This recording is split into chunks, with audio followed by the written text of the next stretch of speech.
August 1590. Storm-battered ships drop anchor off the coast of Roanoke Island. On deck stands John White, artist, cartographer, and governor of the colony. For 3 long years, he hasn't seen his daughter and granddaughter, the first English child born on American soil. But instead of joyful shouts of welcome, an ominous silence greets him. The settlement where he left 117 people is empty. Houses dismantled, palisade removed. No traces of struggle or sudden flight.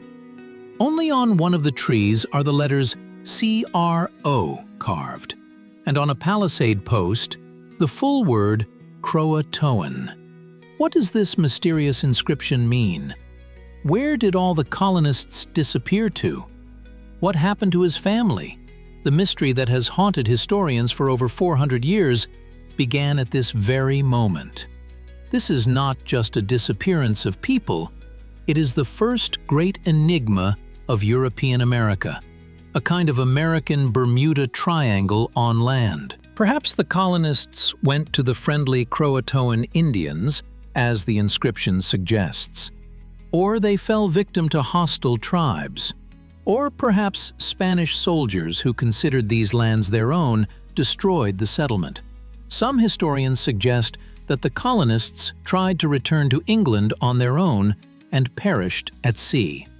Whatever the case, this mystery became part of the American national myth, the first step in the long journey of forming a new nation on an uncharted continent. The 16th century was a time of great change for England. While Spain and Portugal were already dividing new lands and riches among themselves, the island kingdom was only beginning to realize its ambitions across the ocean. Gold and silver flowed like rivers into the Spanish treasury, and spices and exotic goods filled Portuguese markets. England, meanwhile, remained in the shadow of these empires, confined to its island and limited by traditional trade routes in Europe. But the world was changing. Queen Elizabeth I, who ascended the throne in 1558, understood perfectly. For England to become great, it needed its own colonies.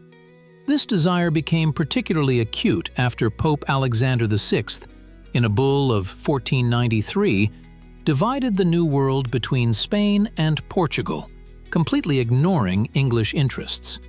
In the court circles of London, speeches about the need to challenge the Spanish monopoly were heard more and more often. One such orator, the young aristocrat Walter Raleigh, particularly stood out for his eloquence and ambition. A brilliant courtier, poet, and adventurer, he managed to win the favor of Queen Elizabeth. Raleigh argued that English colonies in North America could not only bring wealth, but also create bases for privateering raids against Spanish galleons laden with treasures from the New World. "Spain and Portugal draw their power from overseas possessions, Your Majesty," Raleigh told the Queen. "England must find its place in the sun. Otherwise, we will forever remain a secondary power." Economic motives were no less important. The English population was growing, food prices were rising, and the traditional wool market was experiencing a crisis. New lands promised resources that one could only dream of: timber for shipbuilding, furs, fish, and possibly gold. Furthermore, many saw in the colonies an opportunity to find a new route to the riches of the East, the legendary Northwest Passage to China and India.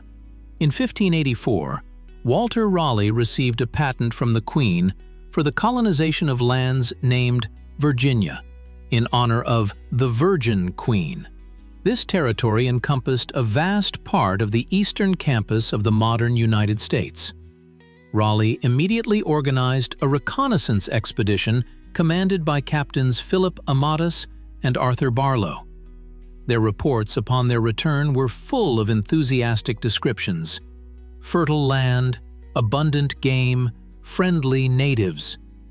"We found a land so abundant and bountiful that paradise cannot surpass it, they wrote. These reports, undoubtedly embellished, caused a wave of enthusiasm. Elizabeth, impressed by the prospects, bestowed a knighthood upon Raleigh. Spring of 1584. Two small ships depart the English port of Plymouth, heading west. These are the Tiger and the Roebuck, vessels of an expedition equipped by Sir Walter Raleigh to explore the shores of North America.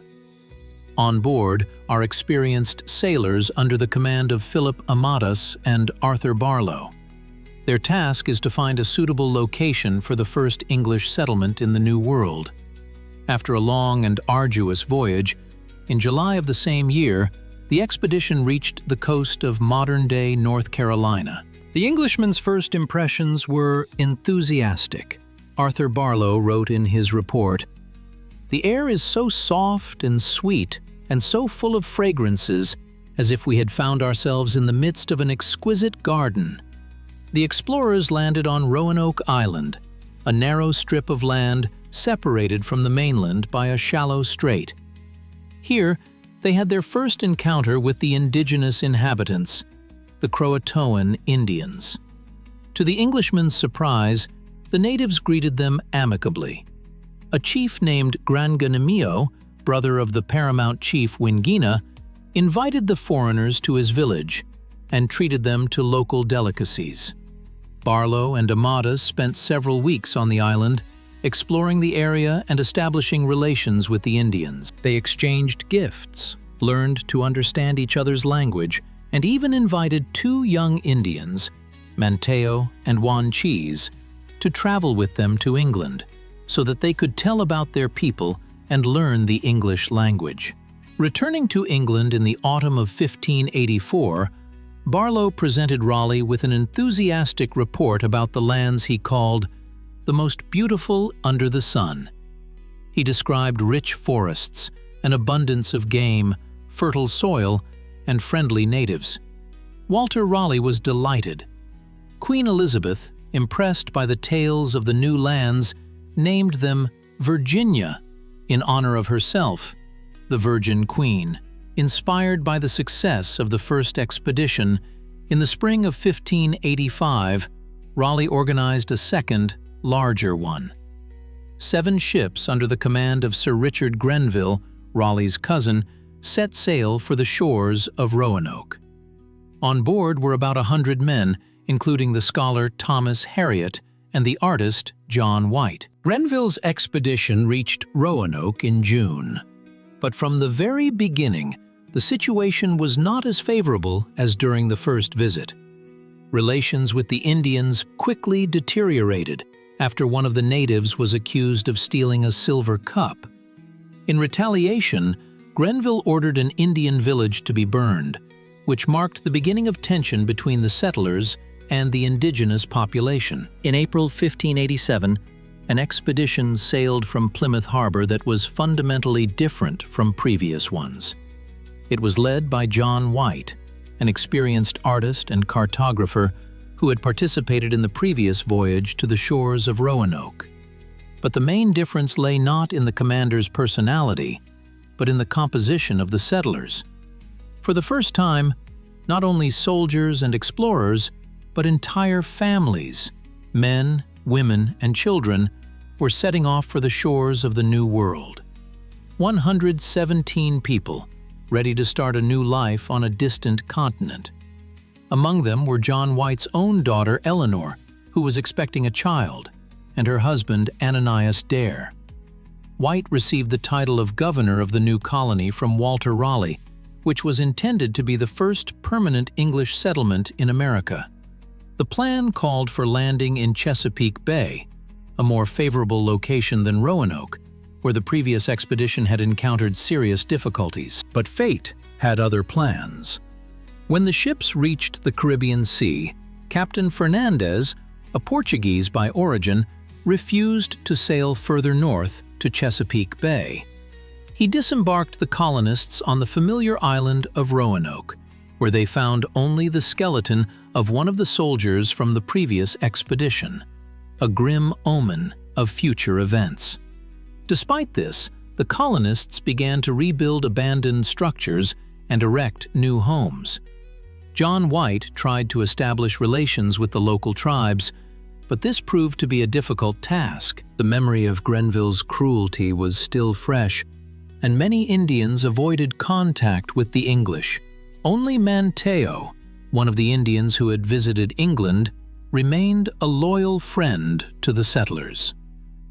On August 18, 1587, a joyful event occurred in the colony. Eleanor White gave birth to a daughter. She was named Virginia, in honor of the land where she was born. Virginia Dare became the first English child born in the New World, a living symbol of hope for the colony's future. A few days later, another significant event occurred. Manteo was baptized and received the title Lord of Roanoke and Dassamongwepuk, becoming the first Native American to officially embrace Christianity and an English title. However, the colony's situation became increasingly alarming. Supplies were dwindling, and relations with most Indian tribes remained tense. The colonists, realizing they could not survive the winter without additional resources, persuaded John White to return to England for supplies and reinforcements. With a heavy heart, White agreed. Leaving his newborn granddaughter and daughter was an agonizing decision, but he understood that the survival of the entire colony depended on it. Before his departure, the colonists agreed that if they had to leave the island, they would leave a sign, carving the name of their destination on a tree, and if they were forced to leave due to danger or attack, they would add a cross. On August 27, 1587, John White sailed for England, hoping to return the following spring. He had no idea that circumstances would delay him for 3 long years, and that when he finally returned, no trace of the thriving colony would remain. On August 27, 1587, John White stood on the deck of a ship leaving the shores of Roanoke. His heart was torn by conflicting emotions. Behind him, he left his daughter Eleanor, his newborn granddaughter Virginia, and 115 colonists, whose lives now depended on the success of his mission. Ahead lay England, from where he was to return with provisions and reinforcements. The decision to leave the colony was not an easy one for White. Just a few weeks prior, he had proudly accepted the title of governor, and now he was forced to abandon his charges at a critical moment. Food supplies were dwindling, and relations with most local tribes remained tense after the cruelties of Grenville's previous expedition.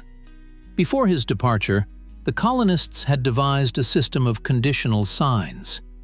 If they had to leave the island, they promised to carve the name of their destination into a tree, and in case of danger or attack, they would add a cross above the inscription. This simple system was meant to help White find his people upon his return. "I will return before spring," White promised, embracing his daughter and looking at his granddaughter sleeping in her cradle. No one could have predicted then that circumstances would detain him for a full 3 years. When White arrived in England in the autumn of 1587, he found the country on the verge of war. Relations with Spain, England's long-standing rival in the colonization of the New World, had reached a boiling point. King Philip II was preparing a grand invasion of the British Isles.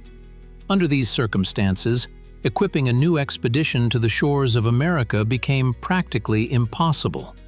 All ships suitable for long voyages were mobilized to defend the English coasts. Sir Walter Raleigh, the colony's chief patron, was entirely absorbed in preparations to repel the Spanish invasion. Despite all difficulties, White did not give up. In the spring of 1588, he managed to organize a small expedition of 2 ships. But fate was against him once more. French pirates attacked the vessels near the coast of Portugal, and the ships had to return to England. And then came the climax of the Anglo-Spanish confrontation. In July 1588, the Invincible Armada approached the shores of England. a huge fleet of 130 ships with an invasion army on board. For several weeks, the fate not only of England but of all Europe hung in the balance. Thanks to the skill of English sailors, a fortunate turn of events, and raging storms, the Spanish Armada suffered a crushing defeat. It was a great victory for England, but for the Roanoke colonists, another postponement of aid. A royal decree prohibited all ships capable of carrying weapons from going to sea. They were still needed for the country's defense. Only in March 1590 did John White finally manage to join John Watts's expedition, which was bound for the Caribbean. This was not a rescue ship, but a privateer fleet targeting Spanish vessels. White had to persuade the captains for a long time to make a detour to the shores of Roanoke. 3 long years had passed since his departure. 3 years during which the fate of the colony, his daughter, and granddaughter remained unknown. What awaited him on Roanoke? A primary settlement or abandoned ruins? Were his loved ones alive? These questions tormented White throughout his journey to the shores of North America. On August 17, 1590, the ships Brave and Moonlight dropped anchor off the coast of Roanoke. John White stood on deck, peering at the familiar outlines of the island. His heart beat faster with anticipation of a long-awaited reunion with his daughter, son-in-law, and little Virginia, who was now 3 years old. For 3 long years, he had not seen his family and knew nothing of their fate. When the boats landed on the shore, White was met by an oppressive silence. Where the colonists' houses should have stood, only overgrown clearings were visible. The palisades surrounding the settlement had been dismantled. There were no signs of life. White cried, running through familiar places, but his only answer was silence, broken by the cries of seabirds and the rustling of trees. Upon closer inspection, White and his companions discovered that the buildings had not been burned or destroyed in an attack. They had been neatly dismantled, as if the colonists had systematically prepared for relocation. This gave hope that the people had not perished, but had left the island in an organized manner. Continuing his search, White stumbled upon a tree with the letters carved into its bark. A little further away, on one of the posts of the former palisade, the full inscription was found. Seeing it, White recalled the agreement with the colonists. If they had to leave Roanoke, they were to leave the name of the place they went to, and most importantly, there was no cross above the inscription, which meant there was no immediate danger during the relocation. CROATOAN. That was the name of an island south of Roanoke, where a friendly Indian tribe lived, to which Manteo belonged. White's spirits lifted. Presumably, the colonists had found refuge among friendly natives. "We must go to CROATOAN immediately," White declared to the captains. But fate was once again against him. As the ships prepared to weigh anchor, storm clouds appeared on the horizon. A strong storm was approaching. The captains of the Brave and Moonlight, fearing for their vessels, refused to take risks. They insisted on an immediate departure into the open sea to weather the storm. White pleaded for at least a boat with a few sailors, but was flatly refused. The storm was violent, as the sailors had predicted. The ships were thrown far out to sea. When the bad weather subsided, the captain stated that they did not have enough provisions and fresh water left to continue the search. Despite White's desperate protests, the decision was made to return to England. Thus, John White was forced to leave America, never knowing the fate of his loved ones. In his diary, he wrote, "This was White's last expedition to the shores of North America. Despite numerous attempts to organize a new voyage, he never managed to return. The Anglo-Spanish War continued, demanding all the kingdom's resources, and interest in the distant colony waned. Thus began one of the greatest mysteries of early American history. What happened to the Roanoke colonists? Did they truly find refuge on CROATOAN Island? Or was the inscription merely a diversion intended to conceal their true fate? The answers to these questions remained unknown, and the mystery of the lost colony continued to intrigue researchers for centuries. The world of the Indian tribes surrounding the first English colony was a complex mosaic of cultures, languages, and political alliances. The CROATOANs, whose name became the last known message from the lost colonists, inhabited an island south of Roanoke. This was a relatively small tribe, engaged in fishing and shellfish gathering, cultivating corn and squash on the fertile coastal soils. Manteo, who became a guide and interpreter for the English, belonged to this very tribe. His role in the colony's history can hardly be overstated.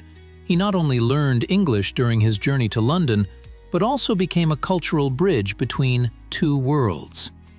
Manteo's baptism and his conferral of the title Lord of Roanoke on August 18, 1587, symbolized the English hopes for peaceful coexistence. But the CROATOANs were just one of many tribes in the region. To the north of Roanoke lay the lands of the CROATOANs, a larger and more influential tribe. Relations with them were difficult. During Grenville's first expedition, an incident occurred that had a fateful impact on subsequent events. The CROATOANs were accused of stealing a silver cup, and in retaliation, the English burned an entire village.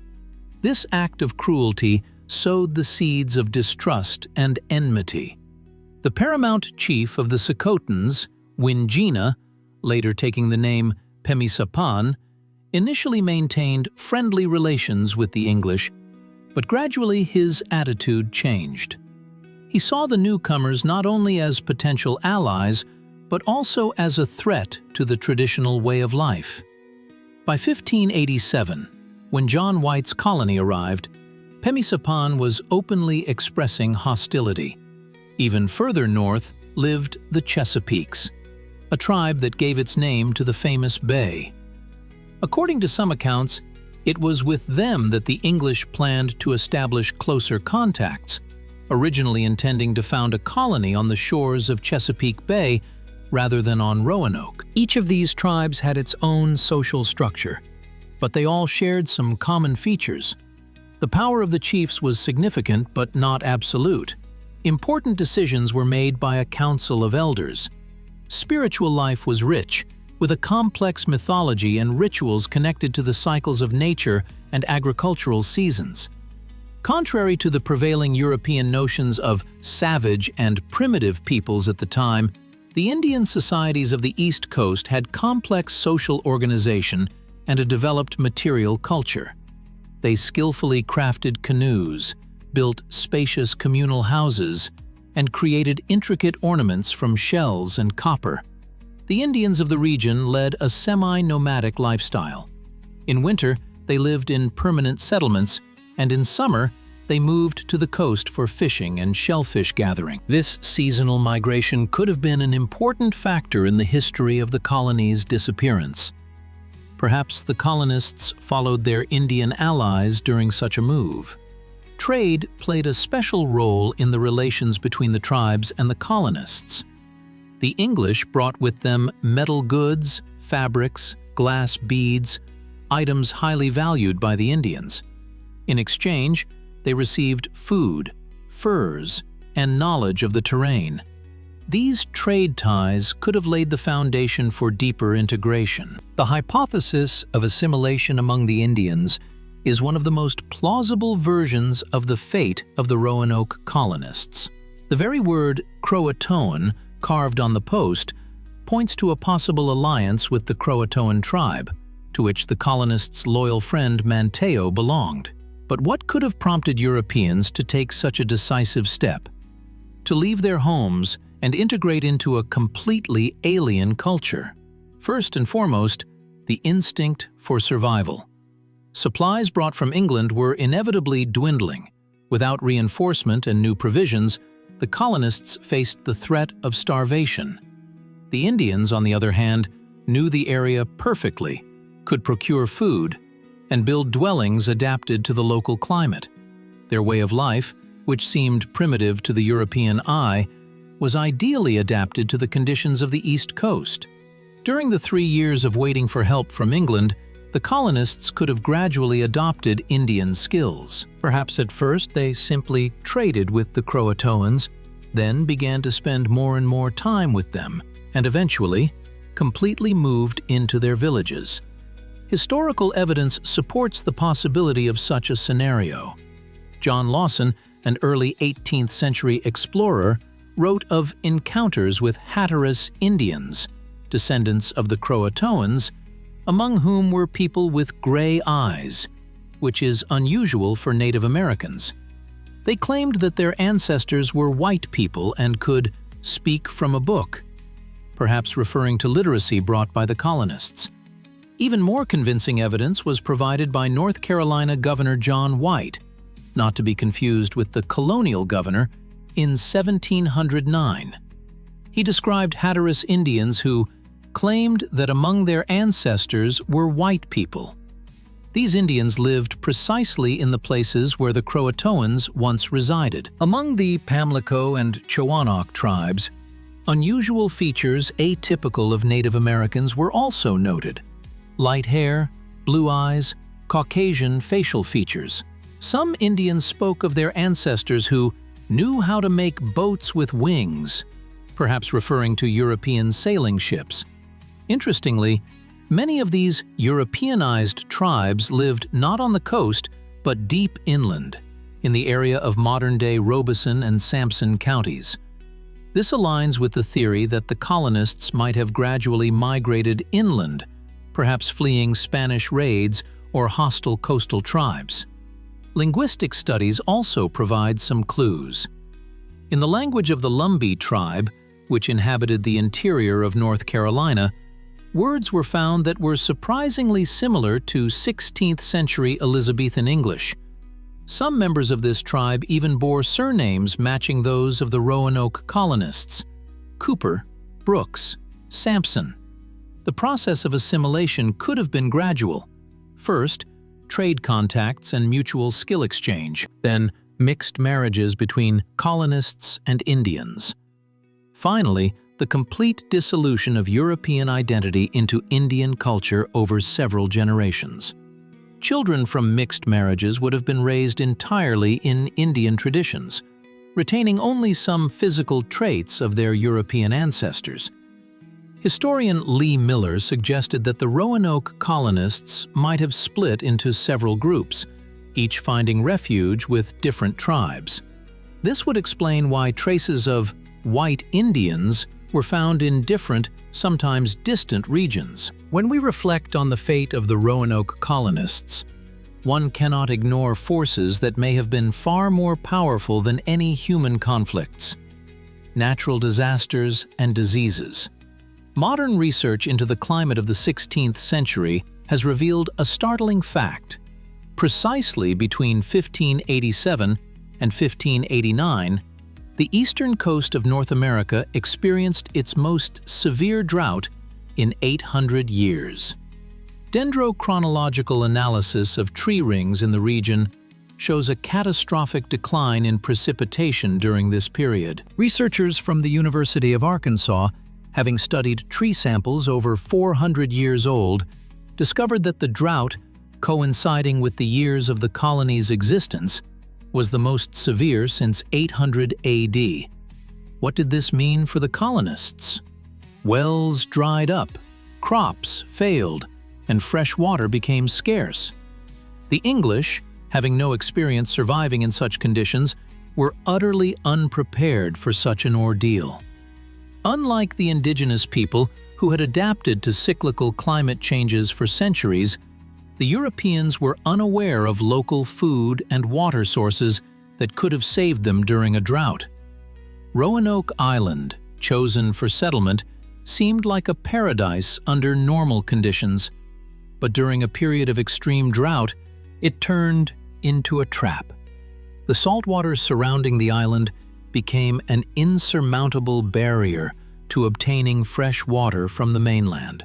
Archaeological excavations at the colony site revealed signs of desperate attempts to deepen wells, evidence of a struggle for water.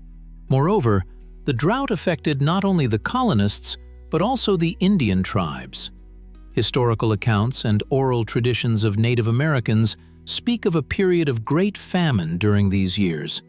Tribes previously friendly to the Europeans might have begun to perceive them as rivals in the struggle for meager resources. Perhaps this is what prompted the colonists to decide to leave the island in search of a more favorable location. But it wasn't just drought that threatened the colony's survival. Europeans brought with them diseases to which they had partial immunity, but which were deadly to the indigenous population. However, the reverse was also true. Local infections, to which the Indians were adapted, could prove fatal to the newcomers.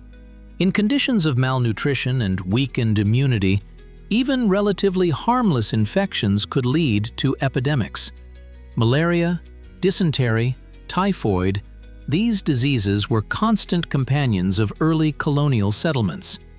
Jamestown, founded 20 years later, lost more than 80% of its population to diseases in its early years. Archaeological research has revealed an interesting detail: the absence of mass graves at the colony site. This may indicate that the colonists did not die suddenly, but rather left the island gradually as conditions worsened. The inscription CROATOAN, left by the colonists, acquires new meaning in this context. Perhaps it was not merely an indication of a relocation site, but a desperate attempt to find salvation from natural disasters. CROATOAN Island, located south of Roanoke, had better access to fresh water and fish resources. Among the numerous hypotheses regarding the fate of the Roanoke colonists, the theory of the violent destruction of the settlement holds a special place. This theory suggests that the colonists fell victim to a military conflict, either with hostile Native American tribes or with Spanish forces, who viewed the English presence as an invasion of their territory. The Spanish threat was quite real. In the 16th century, Spain considered the entire eastern coast of North America its rightful territory, based on the Papal Bull of 1493 and the Treaty of Tordesillas. English settlements were viewed as an illegal invasion, subject to elimination. Spanish documents from that period attest to serious concern over the emergence of English colonies. Archives preserve reports of reconnaissance missions sent to locate English settlements on the coast of modern-day North Carolina. It is known that the Spanish actively gathered information about the whereabouts and numbers of English colonists. Notably, in 1588, when the Roanoke colony still existed, a Spanish fleet, commanded by Pedro Menéndez Márquez, conducted reconnaissance operations along the Carolina coast. The purpose of these operations was to locate English settlements for their subsequent destruction. The Spanish had extensive experience in eliminating foreign colonies. One only needs to recall the fate of the French settlement of Fort Caroline in Florida, destroyed by Spanish forces under the command of Pedro Menéndez de Avilés in 1565. At that time, most of the French colonists were cold-bloodedly executed, and the settlement itself was razed to the ground. However, one important fact argues against the Spanish version: the absence of any documentary evidence of a successful attack on Roanoke. Spanish authorities typically meticulously documented their military operations, especially successful ones. The destruction of an English colony would have been a significant achievement, worthy of mention in reports. But no such documents have been found. Another version of the violent disappearance is linked to Native American tribes. The colonists' relations with the local inhabitants were complex and contradictory. While friendly contacts were established with the Croatoans, serious conflicts arose with the more numerous and influential CROATOANs. After the incident involving the burning of a Native American village during Grenville's expedition, trust was severely undermined. Chief Pemisapan, formerly known as Wingina, openly expressed hostility towards the English. It is known that he planned an attack on the colony even before John White's departure for England. Nevertheless, the theory of mass extermination by Native Americans is contradicted by the absence of obvious signs of violence at the colony site. Archaeological excavations have not revealed mass graves, traces of fire, or destruction characteristic of a military attack.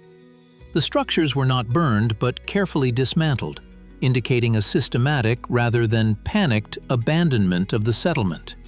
Furthermore, the inscription CROATOAN, without a cross above it, according to the agreement with White, indicated the absence of immediate danger during relocation. If the colonists had been under attack, they were supposed to leave a cross symbol. A compromise scenario is also possible. After a long period of hunger and hardship caused by drought, weakened colonists could have become easy prey for hostile tribes, or some colonists might have died in clashes, and the survivors might have found refuge among friendly Native Americans.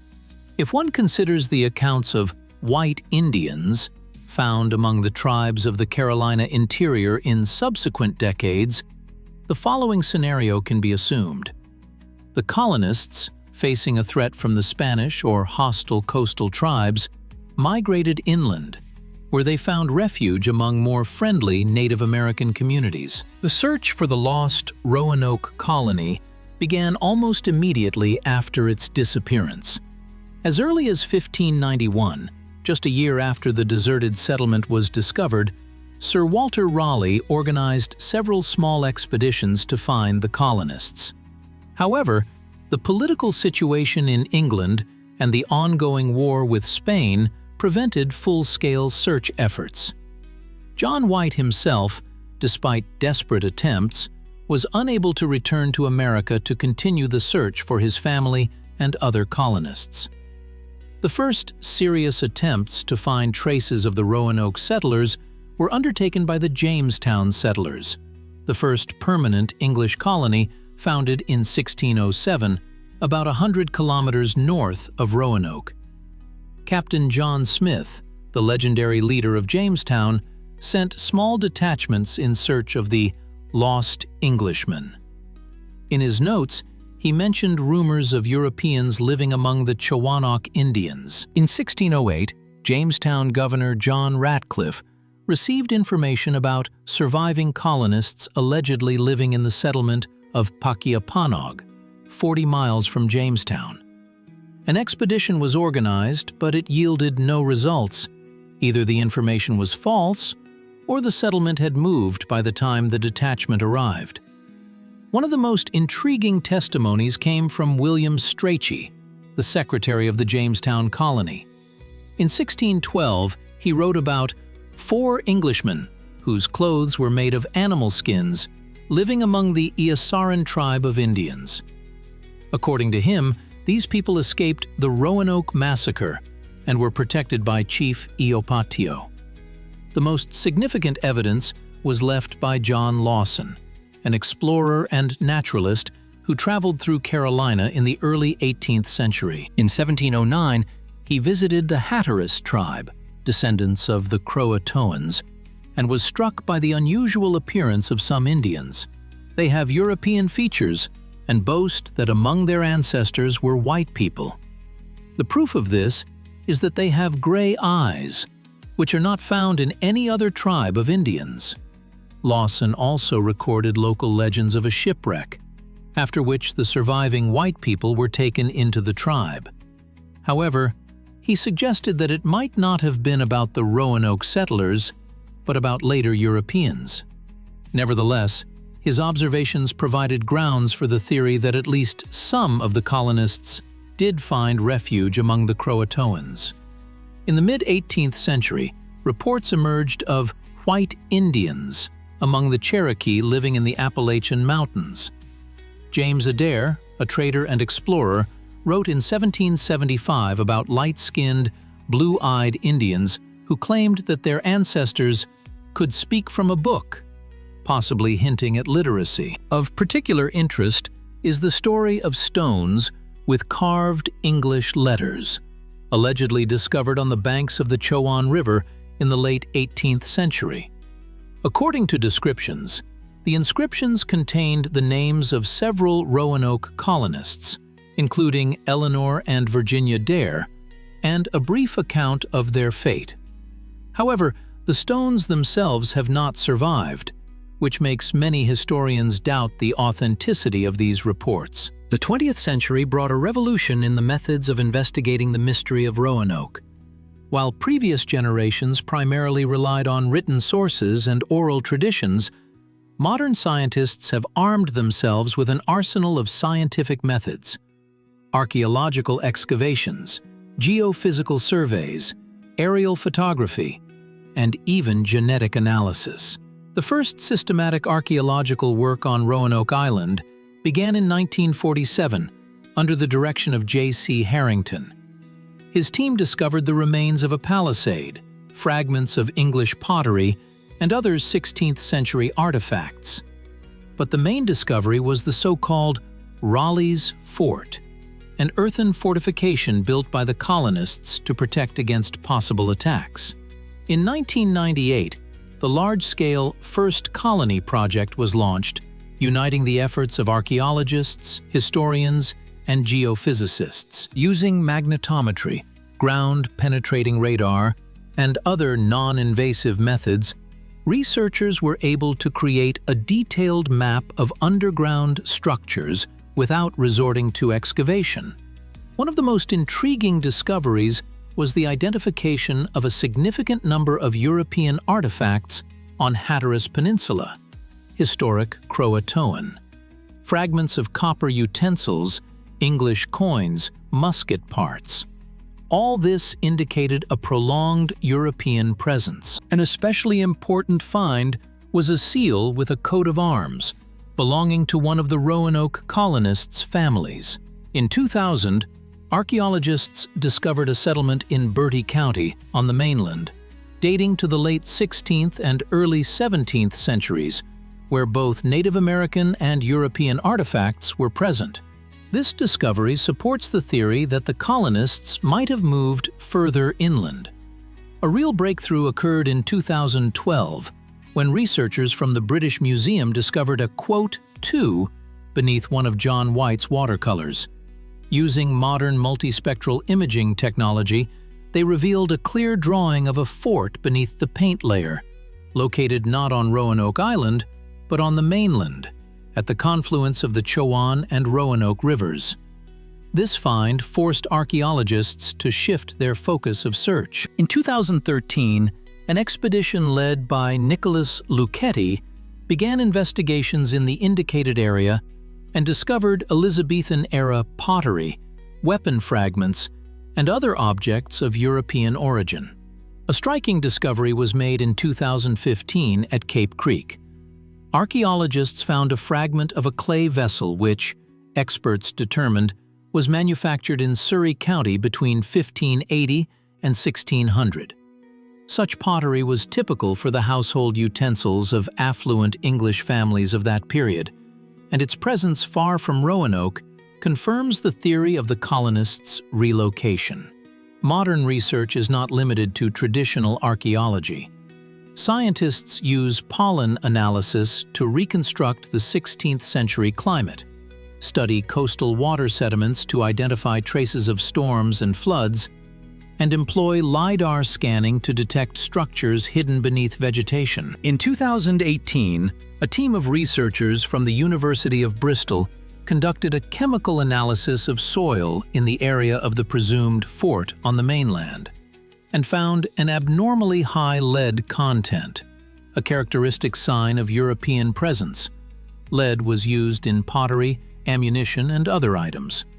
Of particular interest are the finds on Hatteras Island, historic CROATOAN. Here, not only individual European items have been found, but also evidence of cultural blending. Native American pottery with European motifs, modified tools combining local and imported technologies. This is material confirmation of the assimilation theory. the colonists did not just live alongside the Native Americans, but also exchanged cultural practices with them. In the 21st century, the mystery of the disappearance of the Roanoke colonists reached a new level of research: genetic. Modern DNA analysis technologies have provided scientists with an unprecedented opportunity to test the assimilation hypothesis by tracking European genetic traces among the descendants of Native Americans in eastern North Carolina. The Roanoke DNA Project, launched in 2007, became one of the most ambitious genetic studies in historical science. Its goal is to find genetic markers characteristic of the 16th century English population among the modern inhabitants of those areas where the colonists could presumably have found refuge.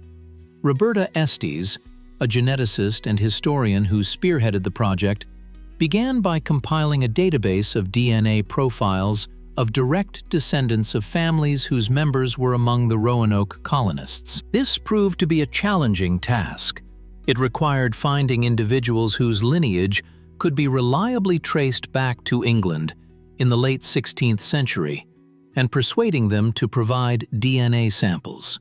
Concurrently, researchers collected genetic material from members of Native American tribes historically associated with the Roanoke region: the Hatteras, Lumbee, Chalonoke, and Pamlico. Particular attention was paid to communities where legends of white ancestors persisted, or where physical traits atypical for Native Americans had previously been observed. The initial results proved intriguing. Several members of the Hatteras tribe were found to have genetic markers characteristic of the population of the British Isles.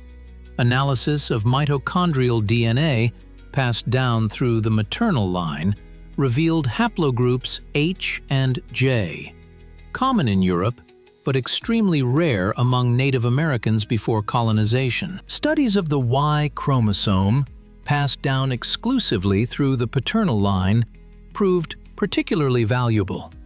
Haplogroup R1b, the most common in Western European populations, was found in 15% of the tested men from the Lumbee tribe. Furthermore, detailed analysis showed that these genetic markers entered the tribe's gene pool not as a result of recent admixture, but significantly earlier, presumably between the late 16th and mid-17th centuries. Of particular interest are the results of studies in Robeson County, home to a significant portion of the Lumbee tribe. Here, an unusually high concentration of a rare genetic mutation associated with increased resistance to malaria has been found, a mutation characteristic of the population of certain areas of England. This mutation is virtually absent among other indigenous peoples of America, which makes its presence particularly significant. However, genetic studies face serious methodological challenges. The main one is the difficulty of separating Roanoke genetic markers from later European influences. After the founding of Jamestown Colony in 1607, contact between Europeans and Native Americans became regular, leading to multiple instances of genetic admixture. Another problem is ethical. Many indigenous people are suspicious of genetic research, seeing in it a potential threat to their identity and rights to ancestral lands. To overcome this barrier, scientists have to work closely with tribal councils, explaining the goals of the research and guaranteeing the confidentiality of the results. Despite these difficulties, the project continues to evolve. In 2017, a new phase of research was launched using whole genome sequencing technology, which allows for a much more detailed picture of genetic heritage. Preliminary results indicate a complex pattern of genetic interactions. In addition to English markers, traces of Portuguese, Spanish, and even Middle Eastern genetic influence have been found in some representatives of the Eastern Carolina tribes. This may indicate that among the Roanoke colonists were people of various European origins, as well as contact with Spanish settlers or sailors. The mystery of Roanoke's disappearance extended far beyond historical research, becoming an integral part of American cultural identity.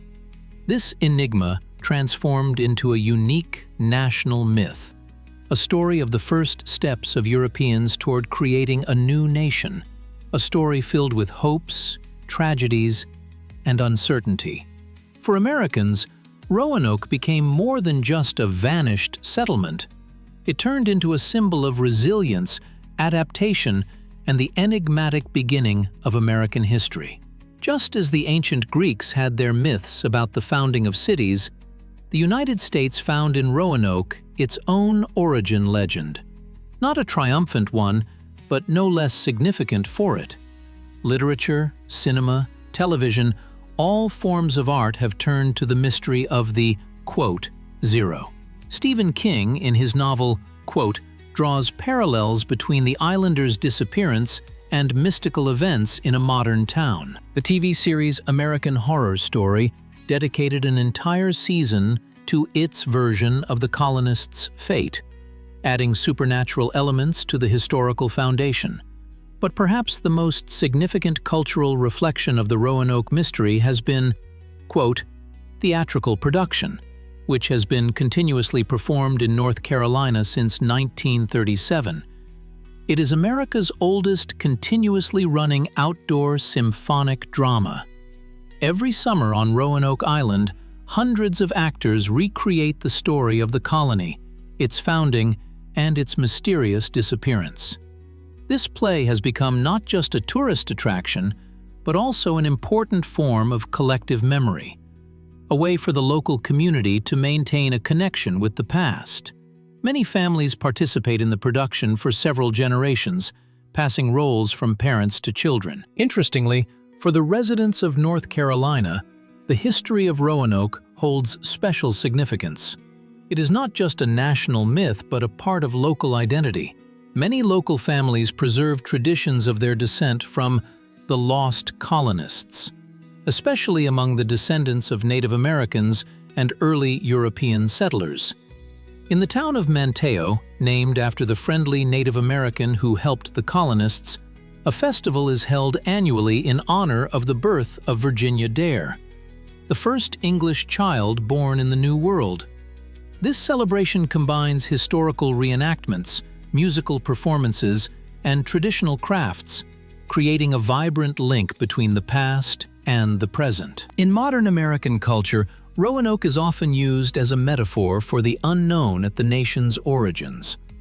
Unlike later and more successful colonies such as Jamestown and Plymouth, Roanoke serves as a reminder of the fragility of human endeavors in the face of an unknown world. This symbolic role is particularly noticeable in educational programs.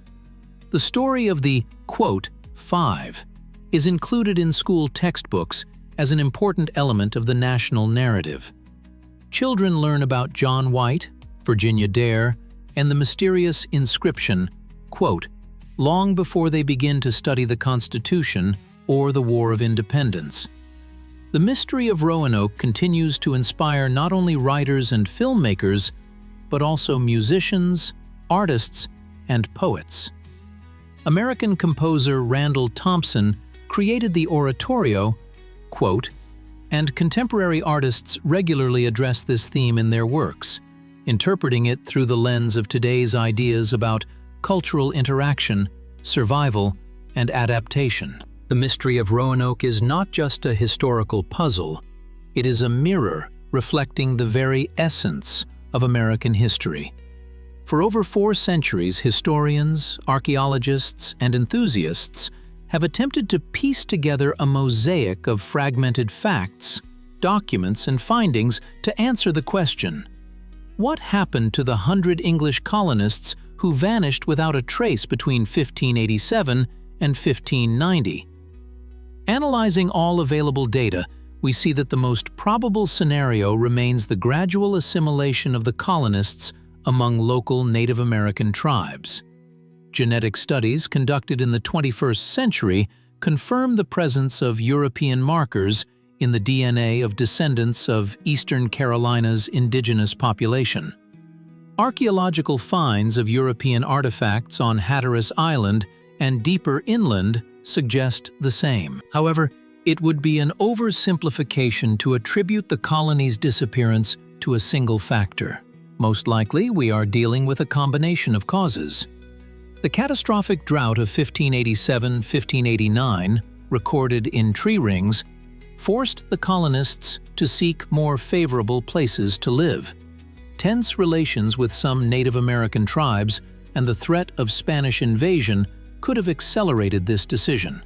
The most plausible theory is that the colonists split into several groups. Some indeed went to CROATOAN Island, as the inscription indicates. Others might have moved further inland to the mouth of the CROATOAN River, where, according to John White's hidden map, discovered by modern technology, a permanent settlement was planned. A third group, perhaps, attempted to return to England independently and perished en route. What makes the mystery of Roanoke particularly significant for American culture? It is the first chapter of American history, written not with the ink of triumph, but in shades of uncertainty. Unlike the mythologized history of Jamestown or Plymouth, Roanoke reminds us of the fragility of human endeavors, that the path to creating a new civilization was full not only of heroism, but also of tragedies, compromises, and cultural interaction. Perhaps the most important legacy of Roanoke is not what we know about its fate, but what we will never know for sure. This uncertainty forces us to constantly reevaluate the early pages of American history, to seek new approaches and research methods. The story of the lost colony teaches us humility in the face of the past. We tend to think that with enough data, we can reconstruct any historical event. Roanoke reminds us that some mysteries may remain unsolved, despite all the efforts of modern science. In this sense, Roanoke stands alongside other great historical enigmas: the disappearance of the Mayan civilization, the mysterious demise of Franklin's expedition in the Arctic ice, the fate of Amelia Earhart. These stories continue to attract us not only out of a desire to solve the puzzle, but also because they remind us of the limits of our knowledge. The unsolved mystery of Roanoke continues to live in American culture, literature, and art. It reminds us that history is not just a sequence of established facts, but also a space for imagination, interpretation, and constant dialogue between the past and the present. Ultimately, perhaps what is more important is not what physically happened to the colonists, but how their story transformed in the cultural memory of the nation. Roanoke became a symbol of the beginning of American history, a history not of heroic conquest, but of complex, sometimes tragic, yet always human interaction with a new world and its indigenous inhabitants.